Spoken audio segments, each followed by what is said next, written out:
नमस्कार दोस्तों, 10 million subscribers, 1 crore लोग। यकीन नहीं होता कि नंबर इतना बड़ा है कि स्विट्जरलैंड, नॉर्वे जैसे देशों की पॉपुलेशन से ज्यादा होता है। तो सबसे पहले तो आप सब लोगों का बहुत बहुत धन्यवाद, जिसकी वजह से पॉसिबल हो पाया, हम इस मुकाम तक पहुंच पाए।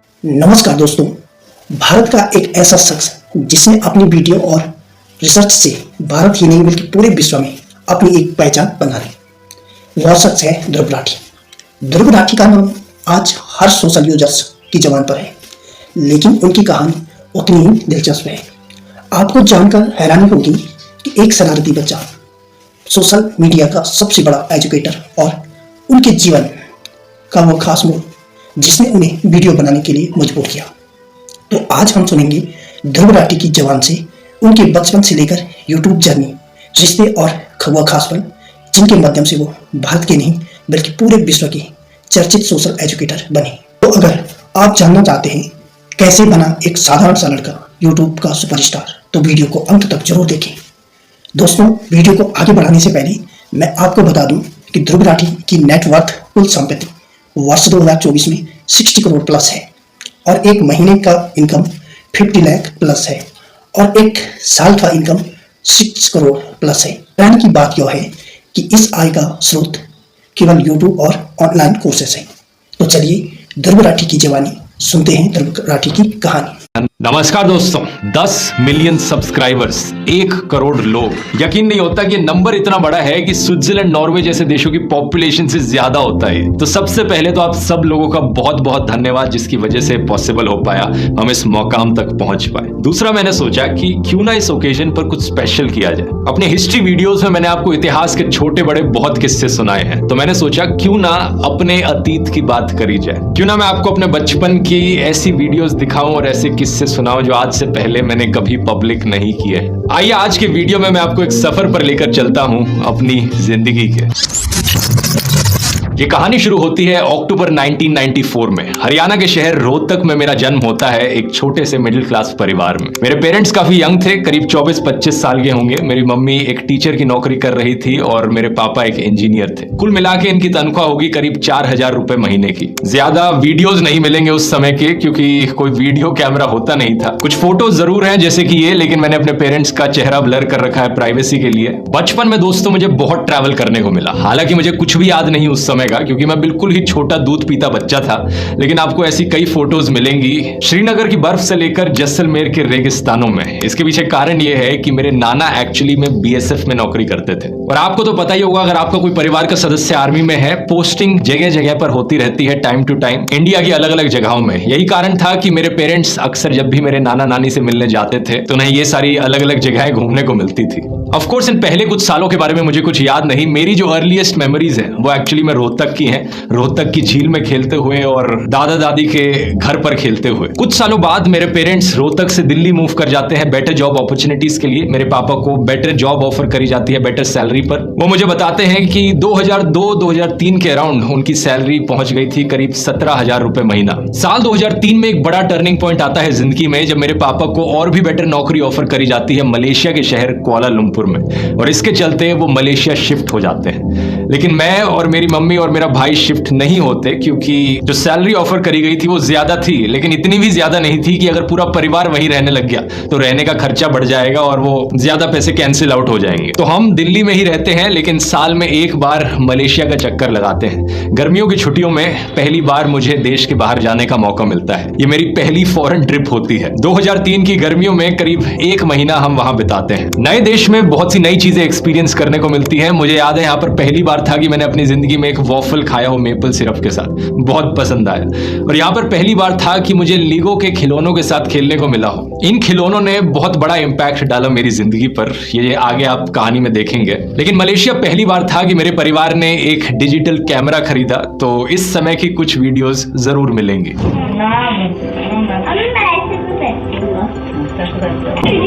किसी भी और 8-9 साल के बच्चे की तरह मेरे पास बहुत फ्री टाइम होता था और यही पॉइंट ऑफ टाइम था दोस्तों जब मैंने अपना पहला वीडियो भी बनाया। सही सुना आपने, साल 2003 में पहला वीडियो। असल में बात क्या थी, हमारे पास एक कंप्यूटर था और हमने नया नया एक वेब कैम खरीदा उस कंप्यूटर पर लगाने के लिए। आपको शायद याद हो उस समय में इंटरनेट इतना तेज नहीं चलता था, तो जब मेरे पापा मलेशिया में, मेरी मम्मी दिल्ली में एक दूसरे से बात करना चाहते तो वो याहू मैसेंजर का इस्तेमाल करते, वो जो डायल अप इंटरनेट होता है। उस पर वीडियो कॉलिंग का फीचर भी शायद नया नया ऐड किया गया था ताकि चेहरा देखकर बात करी जा सके। हालांकि इंटरनेट इतना स्लो होता था कि बिल्कुल ही पिक्सेलेटेड वीडियो दिखता था और पता नहीं उस जमाने के वेबकैम्स की रेजोल्यूशन क्या होती होगी, शायद 240p के बराबर होती होगी। लेकिन इस वेबकैम से एक चीज मैंने सीखी, शायद मेरे पापा ने मुझे सिखाई कि इसके ऊपर क्लिक करके आप फोटो भी ले सकते थे। ऊपर एक बटन होता था और मैंने सीखा कि 24 फोटोज अगर एक के बाद एक रखी जाए, उन्हें एक के बाद एक प्ले किया जाए तो उनसे 1 सेकंड का वीडियो बन सकता है। फ्रेम रेट्स का जो कॉन्सेप्ट था उसके बारे में मुझे पहली बार पता चला। 24 फ्रेम्स पर सेकंड क्या होता है? बेसिकली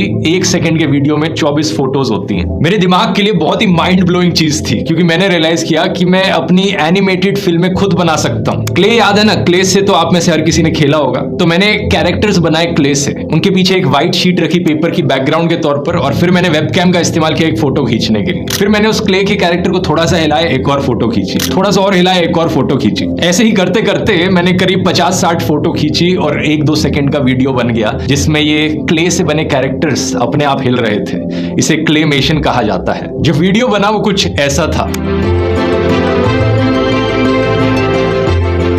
कुछ ज्यादा तो एक्सपेक्ट नहीं कर रहे थे ना, वैसे भी मैं 8-9 साल का बच्चा था और क्या एक्सपेक्ट कर सकते हो। लेकिन उस समय के बहुत से और बच्चों की तरह मुझे भी कॉमिक्स पढ़ना बहुत पसंद था, स्पेशली टिंकल कॉमिक्स, ये मेरी फेवरेट होती थी। और ऑफ कोर्स आप सब लोग जो कार्टून्स देखते थे उस वक्त टीवी पर, वो भी मुझे बहुत देखने पसंद थे। यहाँ पे पहले मोगली बनाना खा रहा है, देख सकते हैं। ये क्या, इनकी टेल पे तो कोई आग लगा रहा है। अरे हाँ, बचपन में पोपाई कार्टून मेरा फेवरेट होता था। इसी की वजह से मैं कहूंगा कि मुझे एक ऑब्सेशन हुआ हेल्दी खाना खाने का, कि पालक हमेशा खानी चाहिए, सब्जियां हमेशा खानी चाहिए। बड़ी अनफॉर्चुनेट चीज है कि आज के दिन जो बच्चों को कार्टून दिखाए जाते हैं उसमें अनहेल्दी खाने को ज्यादा प्रमोट किया जाता है। कोई कार्टून है जो लड्डू खाने को प्रमोट करता है। फॉर्चुनेटली मेरे टाइम पर सब्जियां और पालक खाने को प्रमोट किया गया, जिसकी वजह से यकीन नहीं करोगे 12 साल की एज के बाद से मैंने कभी भी कोई सॉफ्ट ड्रिंक्स नहीं पी। पेप्सी कोला जैसी सॉफ्ट ड्रिंक्स 12 साल की एज के बाद से मैंने बिल्कुल बंद कर दी क्योंकि इतना ऑब्सेस्ड हो गया था मैं हेल्दी खाने से।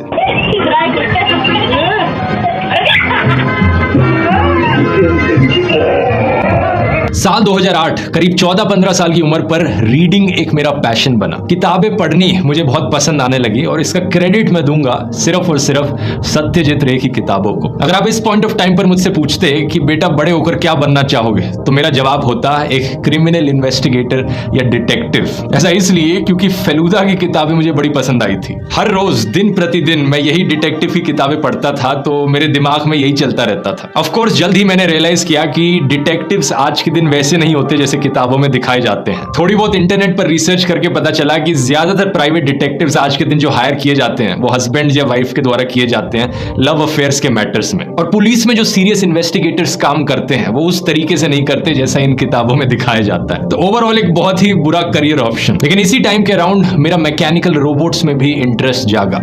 इसको ऐसे करने से हिलता है, ठीक है, लाइट सेंसर, ठीक है, और टच सेंसर तो इस बम्पर में ही लगे हुए हैं। इधर से प्रेस करोगे, देखो इधर से ऐसे होएगा, ऐसे। मेरे पेरेंट्स ने मुझे एक ये सेट खरीद के दिया था जो मुझे बहुत पसंद आया। इन लेगो ब्लॉक्स का इस्तेमाल करके ऐसे रोबोट्स बनाए जा सकते थे जिसमें अपने टच सेंसर्स थे, लाइट सेंसर्स थे, जिनकी खुद की प्रोग्रामिंग करी जा सकती थी। मैं घंटों तक इससे इतना ऑब्सेस्ड रहा कि मैंने खुद का ये रोबोट बनाया, जिसे प्रोग्राम किया कि एक डिजिटल कैमरा लेकर जाए और जहां कहीं ये टकराए तो टच सेंसर इसका एक्टिवेट हो जाए और ये साइड में मुड़कर कहीं और चलने लग जाए।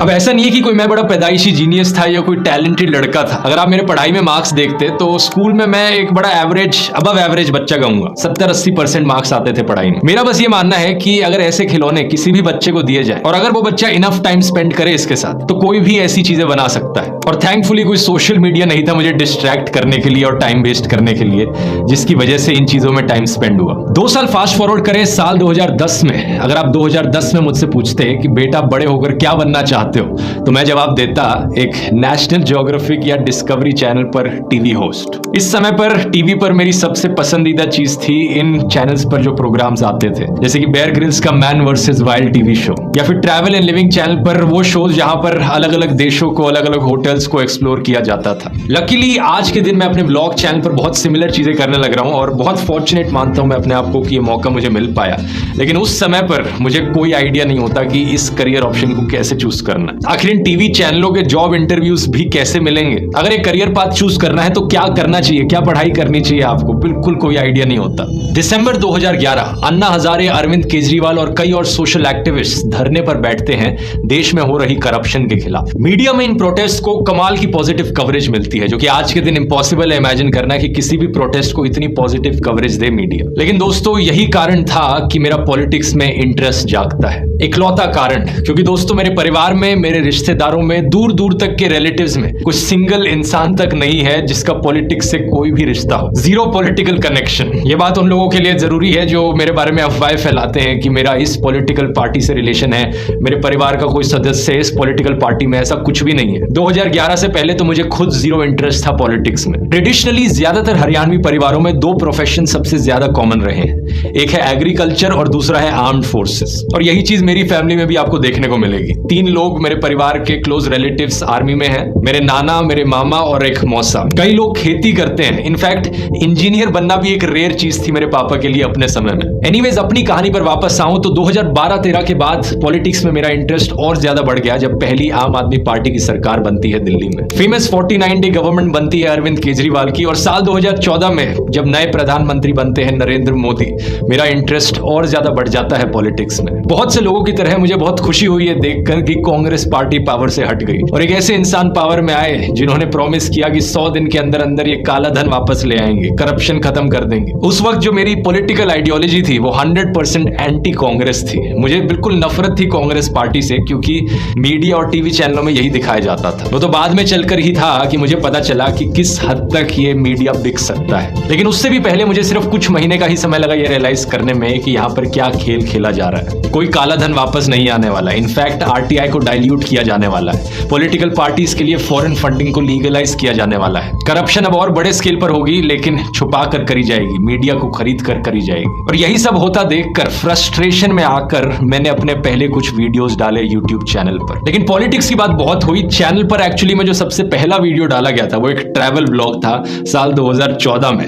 वो कैसे हुआ उसके लिए रिवाइंड करते हैं साल 2012 पर। ये वो साल था जिस साल मैंने अपने 12th बोर्ड्स कंप्लीट किए। करीब 85% मार्क्स आए मेरे। मेरी फिलॉसफी हमेशा से रही थी 80-20 रूल वाली। ये 80-20 रूल मुझे तब पता नहीं था क्या होता है, लेकिन सबकॉन्शियसली मैं इसी का ही इस्तेमाल करता था। मेरा मानना था कि बस इतनी पढ़ाई करनी चाहिए कि ठीक ठाक अच्छे मार्क्स आ जाए। उतने मार्क्स जितने सफिशिएंट हो दिखाने के लिए लोगों को कि भाई ठीक ठाक लड़का है, अच्छा खासा पढ़ लेता है, लेकिन टॉपर मत एक्सपेक्ट करना। मैंने रियलाइज किया था कि 80% मार्क्स लाने के लिए अगर आपको सिर्फ 2 दिन की पढ़ाई करनी पड़ती है, तो आखिरी जो 20% है उसे लाने के लिए 8 और दिन की पढ़ाई करनी पड़ती है आपको। मतलब ये कि 80% लाना बड़ा आसान काम है, लेकिन 100% तक ले जाना बहुत मुश्किल काम है। कहीं ज्यादा और मेहनत लगती है।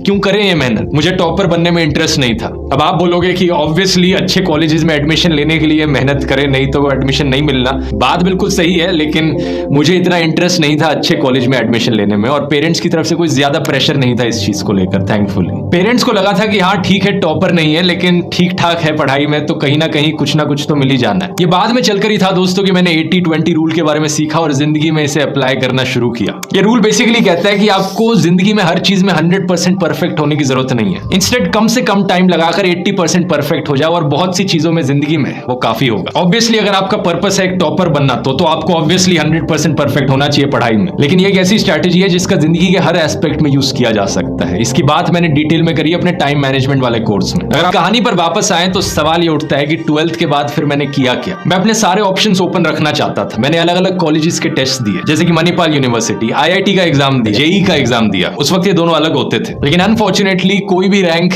इतनी अच्छी नहीं रही कि इनमें एडमिशन मिल सके। तो हाँ, ये 80-20 वाली फिलॉसफी इतना अच्छा आइडिया नहीं है अगर आप एक टॉपर बनना चाहते हैं और IIT में एडमिशन लेना चाहते हैं। इन सारे इंजीनियरिंग एग्जाम्स के अलावा मैंने दिया NDA का एग्जाम। एक्चुअली मैं सच बताऊं तो इंडियन एयरफोर्स या इंडियन आर्मी में भर्ती होना मेरी फर्स्ट चॉइस होती इन इंजीनियरिंग कॉलेजेस से अगर आप कंपेयर करते तो। दो मेन कारण है इसके पीछे। पहला तो ये कि ऑफिस जॉब के बारे में जब मैं सोचता हूं तो मुझे बड़ी बोरिंग लगती है ऑफिस जॉब, और एक आर्मी में जॉब ज्यादा फिजिकली चैलेंजिंग है, ज्यादा एडवेंचरस है। दूसरा कारण जो मैंने आपको पहले बताया कि बहुत से मेरे परिवार के लोग एक्चुअली में खुद आर्मी में थे, तो इसलिए मैंने इंश्योर किया कि इस एग्जाम के लिए कम से कम अच्छे से पढ़ाई की जाए और इसे क्लियर करना जरूरी है। NDA के सिलेक्शन के प्रोसेस में दो स्टेजेस होती हैं दोस्तों। पहला है रिटन टेस्ट और दूसरा है SSB interview. Written test clear करने के बाद मुझे वाराणसी बुलाया गया इंटरव्यू के लिए। वाराणसी पहुंचकर मैं बड़ा कॉन्फिडेंट था, क्योंकि इस इंटरव्यू की स्टेज में भी दो फेजेस होते हैं। एक होता है फिजिकल टेस्ट, और मैं बड़ा कॉन्फिडेंट था कि फिजिकल टेस्ट तो बड़ी आसानी से पास कर लूंगा, क्योंकि मैं अपने आप को बहुत फिट समझता था। और दूसरा है एक्चुअल इंटरव्यू। अब यहाँ पर दोस्तों मेरी जिंदगी की शायद से सबसे आयरॉनिक चीज होती है, जो इंटरव्यू का प्रोसेस होता है उसमें हमें एक टॉपिक दिया जाता है और कहा जाता है कि डिस्कस करो और डिबेट करो इस पर। 10-12 स्टूडेंट्स का इकट्ठा एक ग्रुप बनाया जाता है और उन 10-12 लोगों के ग्रुप को साथ में कहा जाता है कि ये है तुम्हारा टॉपिक, इस पर डिबेट करो। तो मैं एक ऐसे ही ग्रुप का हिस्सा बना। हमारी जब बारी आई तो उन्होंने टॉपिक दिया कि ये है टॉपिक, करना शुरू करो इस पर डिबेट। और इससे पहले कि मैं कुछ सोच पाता, अचानक से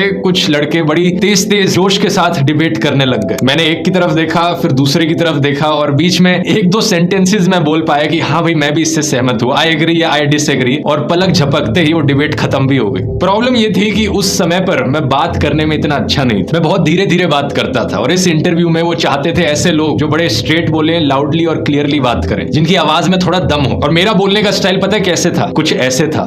Integrated within the gearbox and now has a better system for more flexibility and shock handling capability. तो ऑब्वियसली मैं ये इंटरव्यू फेल हो गया, और फिर हमने देखना शुरू किया कि अब क्या किया जाए, किस कॉलेज में एडमिशन लिया जाए। इस समय पर मेरे पेरेंट्स ने इंडिया के बाहर कॉलेजेस में देखना शुरू किया, क्योंकि उन्होंने देखा कि इंडिया में किसी C ग्रेड इंजीनियरिंग कॉलेज में एडमिशन लेने से अच्छा है कि बाहर के ही किसी कॉलेज में पढ़ लिया जाए। और यहाँ पर जर्मनी देश चुना। अब आप पूछोगे कि जर्मनी ही क्यों? इसका जवाब बड़ा सिंपल है। जो बाकी इंग्लिश स्पीकिंग डेवलप्ड कंट्रीज हैं, जैसे कि USA, UK, ऑस्ट्रेलिया, कनाडा, इन सब देशों में ट्यूशन फीस बड़ी हाई होती है, तो यहाँ पर पढ़ाई करना बहुत महंगा पड़ता। दूसरी तरफ जर्मनी और कई और यूरोपियन देशों में पढ़ाई करना ऑलमोस्ट फ्री है, क्योंकि कोई ट्यूशन फीस नहीं होती, स्पेशली अगर आप इनकी लोकल कंट्री की भाषा में पढ़ाई करेंगे। ऑब्वियसली फिर भी रहने का तो खर्चा आएगा ही, लिविंग कॉस्ट फिर भी काफी एक्सपेंसिव होती हैं, तो उसके लिए मेरे पेरेंट्स ने एक एजुकेशन लोन लिया था। और एप्लीकेशंस एक्चुअली में कई जगहों पर करी गई थी, लेकिन 2 जगह से एक्सेप्टेंस मिली। पहली थी नेदरलैंड्स की आइंधहोवन यूनिवर्सिटी, और दूसरी थी जर्मनी की कार्लसरूहे इंस्टीट्यूट ऑफ टेक्नोलॉजी। एक्चुअली में देखा तो पता चला कि ये दुनिया की काफी वेल रिस्पेक्टेड और हाई रैंक्ड यूनिवर्सिटीज में से है। और एडमिशन कैसे हो गया बिना टॉपर बने, इस चीज को लेकर तो मैं यही कह सकता हूं कि शायद काफी हद तक लक इन्वॉल्व था। उस समय में 2012 में इतने ज्यादा लोग बाहर पढ़ने जाते नहीं थे। जो फॉरेनर्स इन यूनिवर्सिटीज में अप्लाई कर रहे थे उनकी संख्या इतनी ज्यादा नहीं थी, तो कॉम्पिटिशन इतना ज्यादा नहीं था। दूसरा एक कारण जो हो सकता है, मुझे लगता है हुआ होगा, वो ये है कि बाहर की यूनिवर्सिटीज, जो फॉरेन यूनिवर्सिटीज होती हैं, वो इतना मार्क्स पर फोकस नहीं करती, बल्कि बाकी और स्किल्स पर और हॉबीज और एक्सपीरियंसेस पर फोकस करती हैं। शायद जब मैंने अपना इंटरेस्ट जाहिर किया लेगो के रोबोट्स में और इसे एप्लीकेशन में मेंशन किया, हो सकता है ये कारण हुआ हो, क्योंकि जिस कोर्स के लिए मैंने अप्लाई किया था वो था बैचलर्स इन मैकेनिकल इंजीनियरिंग। तो अगस्त 2012 में करीब 17 साल की उम्र पर मैं शिफ्ट हो गया इंडिया से जर्मनी। यहां पर अगर आप मुझसे पूछो कि मैंने मैकेनिकल इंजीनियरिंग का ही करियर पाथ क्यों चूज किया, तो इसके पीछे एक कारण तो मैं कह सकता हूं कि बचपन में जो मेरे को रोबोटिक्स और टेक्नोलॉजी में इंटरेस्ट था, लेकिन दूसरा और इससे बड़ा कारण मैं कहूंगा कि 17 साल की उम्र पर किस बच्चे को पता होता है कि क्या करना है। ज्यादातर दोस्त और क्लासमेट्स इंजीनियरिंग चूज करते थे, और अक्सर ये कहा जाता था उस टाइम पर कि अगर नहीं जानते कि क्या करना है तो पहले इंजीनियरिंग कर लो और फिर डिसाइड कर लेना क्या करना चाहते हो। तो मुझे भी लगा कि मैं 100% तो श्योर नहीं हूं कि मुझे क्या करना चाहिए, लेकिन इंजीनियरिंग यहाँ पर एक अच्छा ऑप्शन दिखता है, तो क्यों ना इसे ही कर लिया जाए। आगे चलकर इसकी पढ़ाई मुझे काफी दिलचस्प लगी, और ये पढ़ाई मैंने खत्म भी करी। साल 2015 में मेरी बैचलर्स खत्म होती है, और इसके बाद मैं मास्टर्स करता हूँ रिन्यूएबल एनर्जी इंजीनियरिंग की फील्ड में सेम यूनिवर्सिटी से, कार्लसरुहे के शहर में। ये जो यूनिवर्सिटी है वैसे कार्लसरुहे इंस्टीट्यूट ऑफ टेक्नोलॉजी, इस पर मैंने एक व्लॉग भी बनाया पूरा यूनिवर्सिटी टूर करते हुए। अगर आपने नहीं देखा है इसका लिंक मैं नीचे डिस्क्रिप्शन में डाल दूंगा। और इंटरेस्टिंगली साल 2014 में पढ़ाई के दौरान एक इंटर्नशिप करते वक्त मैं यूनिवर्सिटी के बाहर जाता हूँ एक कंपनी के ऑफिस में इंटर्नशिप करने, जो कि शहर से थोड़ा दूर होता है, करीब 1 घंटे का रास्ता होता है रोज ट्राम लेकर। और इस ट्राम में मेरी मुलाकात होती है यूली नाम की एक लड़की से, क्योंकि रोज सुबह हम सेम ट्राम इस्तेमाल करते थे। यूली अपने स्कूल जाती थी और मैं अपने इंटर्नशिप, और यहाँ से ठीक 7.5 साल बाद जाकर हमारी शादी होती है।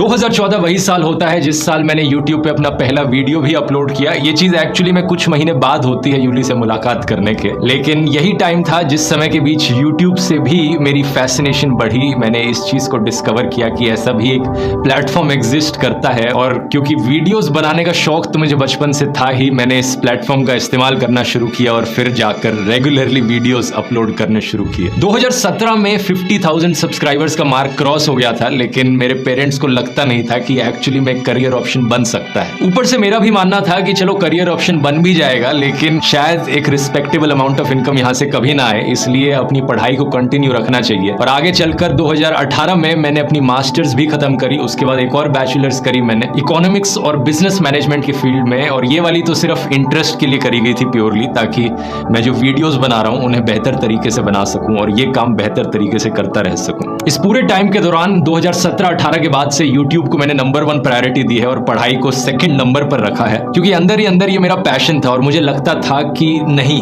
पॉसिबल तो ये है, डेफिनेटली मैं यहाँ पर कुछ ऐसा कर सकता हूँ जो आज से पहले कभी नहीं किया गया है। और फिर क्या था दोस्तों, जब किसी चीज को लेकर पैशन होता है, सही में आप किसी चीज को दिल से करना पसंद करते हो, तो उस चीज में कंसिस्टेंसी और डिसिप्लिन बनाना आसान हो जाता है। पूरी तरीके से आसान तो नहीं कहूंगा मैं, फिर भी एफर्ट तो लगाना ही पड़ता है, हार्ड वर्क तो करना ही पड़ता है, लेकिन काफी हद तक ये करना कंपैरेटिवली आसान हो जाता है। वो 3 इडियट्स का एक डायलॉग है ना, कामयाब होने के लिए नहीं, काबिल होने के लिए पढ़ो। किसी महापुरुष ने कहा है कि कामयाब होने के लिए नहीं, काबिल होने के लिए पढ़ो। सक्सेस के पीछे मत भागो, एक्सेलेंस का पीछा करो। सक्सेस झक मार के तुम्हारे पीछे आएगी। इसे याद रखना, मेरा फोकस कभी भी ये नहीं रहा है कि एक सर्टेन नंबर ऑफ सब्सक्राइबर्स तक रीच करना है। पूरे YouTube करियर के दौरान मेरा फोकस रहा है कि कैसे अपने आप को मैं इंप्रूव कर सकता हूँ, कैसे जो वीडियोस यहाँ पर बनाए जा रहे हैं उनकी क्वालिटी को इंप्रूव कर सकता हूँ, कैसे जो मैं मैसेज आप तक पहुंचाना चाहता हूँ उसे और बेहतर तरीके से पहुंचा सकता हूँ।